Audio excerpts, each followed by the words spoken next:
During visiting hours, I had to read to sick people, the kind of people who had no one. It was my punishment.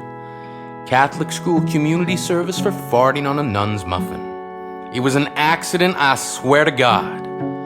And every day would start the same way. She'd say, "How you doing?" I'd say, "I'm doing all right." She'd say, "I'm doing just fine." Point in fact, the cancer had taken both of her breasts.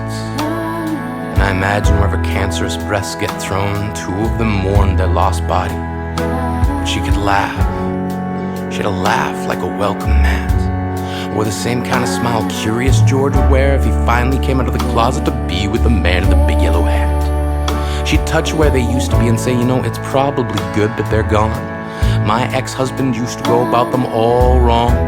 She said half the time the only reason my nipples were erect was because they were trying to jump off my body to run away from his tongue. I was 13 years young, thinking to myself, "Oh my God, you're awesome." For me, it was all about visiting hours. Hadn't read to her in days. She was too busy teaching me how to watch horror movies and laugh. Because all the monsters Hollywood can think up just aren't as scary as letting yourself be talked into believing you can be only half of what you are. She'd put a hand on each star and say, "If you really want to get scared, watch the news. It's a steeplechase. Every day, thousands of people face going into thousands of knives, but it's still more cost-effective for doctors to pay off lawsuits than it is to save lives. So don't try walking a mile in my shoes, just wear my pajamas and walk in my dreams instead. Because this isn't a deathbed." She'd say, "I'm not gonna give up today. I'm not gonna lay here and take it. Because life is as elusive as getting an orgasm from my ex, so sometimes I just gotta fake it.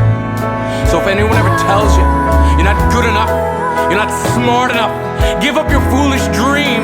If anyone ever tells you to quit, you gotta make them wear a diaper on their mouth because, man, they are just talking shit." And she'd smile and say, "You gotta let your body be the rocking chair that soothes the tired body of hope. Let your arms be the rope around the neck of self-loathing. Let your skin be the clothing that keeps compassion warm in the cold streets of regret." She says, "Don't pray for me yet." And I said, "No problem. Religion is something I gave up on, along with dieting. But love is a feeling that in me and through me I have often called God, so I will love you."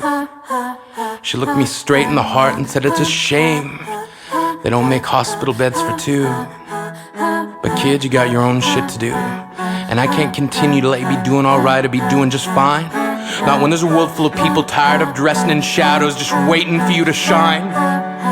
Now bring me my goddamn Jello." She liked Jello. She liked me too. During visiting hours, I had to read to the people who had no one. But this is about a woman named Everyone. This isn't about death. It's about the fact that I can still feel her breath in my ear. Sometimes I can even hear her say, "You are not giving up today." Because I live in a world full of senile underdogs. And I'm pretty sure we're all tired of wearing our choke chains. We're tired of being treated like walking canes in a world so blind no one can find each other. We just keep bumping into one another like people are just buildings made of bone who collapse every time they're made to believe that we're meant to stand alone. But you're not.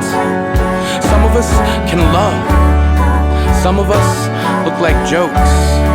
Not funny. It's just the way people keep falling for us. And yeah, some of us are gonna get cancer. And some of us are gonna fall in our showers. But until then, you gotta shine, because all the time you get, it's just visiting hours.